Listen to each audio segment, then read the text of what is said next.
What's poppin'? It's Shaman, and a new anime about YouTube and streaming culture and beating up people for clout is out, and this thing is a viral.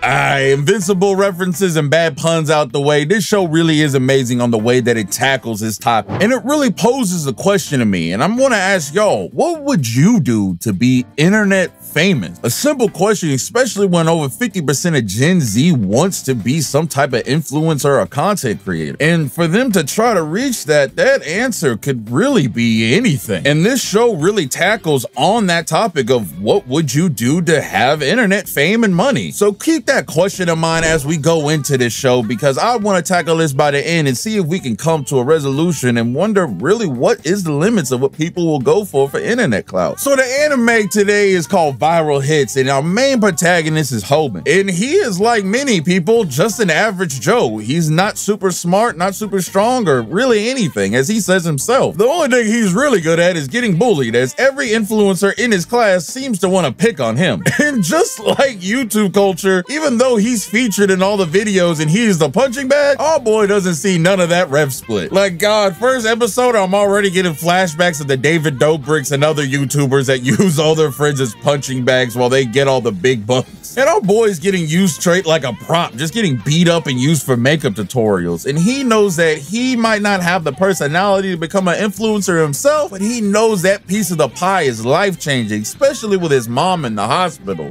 Which, side note, can someone tell me why in manhwa this is becoming more and more of a recurring theme? Like, what is up with all these sick moms in hospital and manhwas? Solo leveling, our boy Jinwoo's mom's sick, inexistent, the mom is sick as hell and bedridden. And in this show, this dude's mom is just sick and in bed. We don't even know what she has. Like, God, someone check in on Korea. Is there something going on with sick moms over there? Is there an epidemic? It's an epidemic, homie. But sick and dying moms aside, the cameraman for one of the other influencers tells the main character, hey, I know your mom's dying and all, but can I get access to her bank account? Which our guy does without a second thought, allowing this guy to do the one rage person's dream, being a Call of Duty streamer. And just to add insult to injury, he does it at Hoban's house. Like, bro, you got access to the account, do it at your crib at least. But he has Hoban straight up cooking for him while he's trying to get his 30 kill streak. But right when Hoban was about to give him the food, he trips over the wire to the monitor, ruining the stream. And all that Call of Duty rage starts to build up, and he starts to hit Hoban. And Hoban does something that's going to change the whole course of him and this guy's life by giving this man a Shuriken uppercut straight to the face. And even though he gave that boy a good uppercut, these guys really don't know how to fight, as our boy Hoban just starts smacking with him noodles after. But with their little fight done, our boy is tired and sad and goes to sleep crying, but wakes up to find out that the stream that they had didn't turn off. It actually kept going, and our boy woke up internet famous with 70K subscribers and a video that is getting passed around and a whole bunch of new fans and subscribers. With this, our boy is officially an influencer. But just like with streaming and YouTube culture, everyone wants the piece of the pie, and the cameraman says, hey, I know my worth and I'm half that video, so I deserve a cut of that, and I'm gonna be your production person. And shows how good he is by setting up a whole nother video and fight of the two for a rematch. And with that, a partnership is formed, and they start cooking up their next idea for their next big video. So what's their big idea, ask? Well, it's the idea of a lot of YouTubers get when they have no content lined up: drama. So knowing that this new internet fame was gonna have people that they know come and rub up against them and try to make content with them, they use this to their advantage by getting the school bully to have them on his stream and exposing that our boy was doing fake giveaways the whole time. Which totally reminds me of a couple YouTubers I know that used to do fake giveaways, and that's kind of what this whole show is about, is when you see someone do something so stupid and bad as an influencer,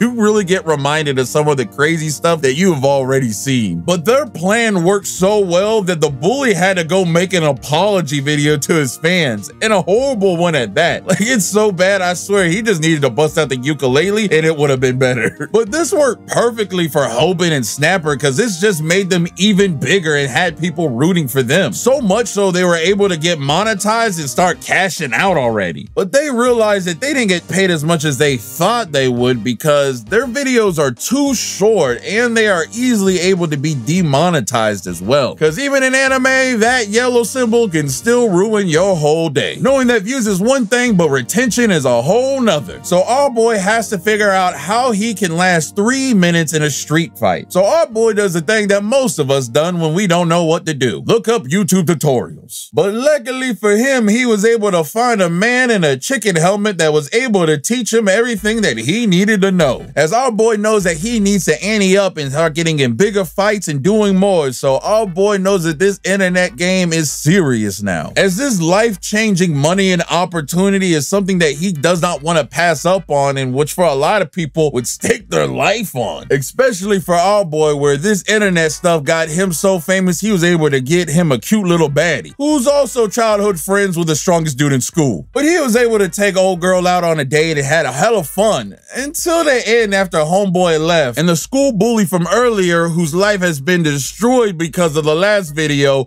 was watching the stream and went and stalked him, waiting for his get back, so this would be his chance at getting back his fame. But speaking of fame, our boy Hoban has getting such a big head because of this internet stuff that for some reason he tricked himself into thinking that he could actually fight, which he gets a nice grounding back to reality as he starts getting his butt whooped, realizing what most influencers don't realize, that, hey, I might have money, but that still didn't change all my personal problems. I didn't become a better person or stronger or anything else just because of fame. I just got money in the pocket now. And realizing that he can't protect his new little dime piece, our boy puts himself to shame, undressing himself. But luckily for him, the big MMA dude from earlier was able to come in and save the day. But Hoban from this has taken a hit to his pride, his confidence, and to his YouTube channel. Not knowing how to face this, knowing that he has to handle this thing for himself. He's not like a big YouTuber that has a whole PR team that could save him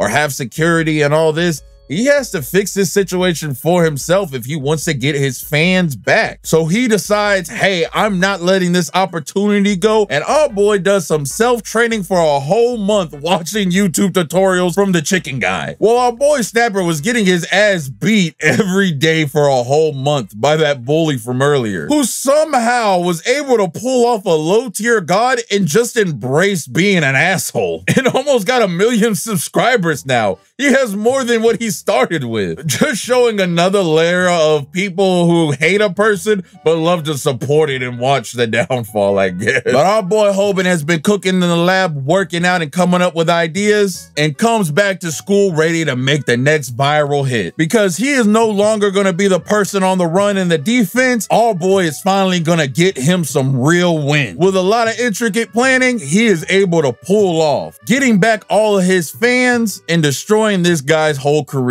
And they were even able to get their own play button. But just like any content creator, you can't just stay stagnant. You got to keep raising the stakes, hiring the production. So they get themselves an editor and realize their next big target might be their last, as the guy they think to be their next opponent is literally known as the actual devil. But this anime is a good watch, and it is very interesting to see what this guy is going through and what he will go through just to keep this fame. And that's why I asked the question in the beginning, what would you do for internet fame? Because if you've been on the internet for even a bit or seeing all the stuff coming from Kick, things are getting really crazy. What people will go and the lengths they'll go to for some fame or money or whatever. And to me, seeing the actions that some people go to is sickening, because all I want to do is entertain y'all. And my big rule of thumb is I don't want to make anything that I wouldn't be able to share with my friends or family. So if it was something as bad as what half of these people are doing,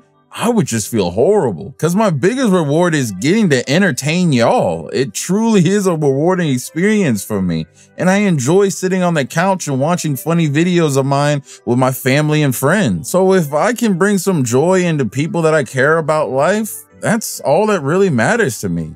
and trying to destroy or hurt people just for money and clout isn't worth it at all. But I have another video coming up that I alluded to in this one that we'll touch up on really soon. So until next time, I do want to say thank y'all again for all y'all support. It's still hard to believe that we're over 1,000 and all the love and support y'all give. But much love. Peace.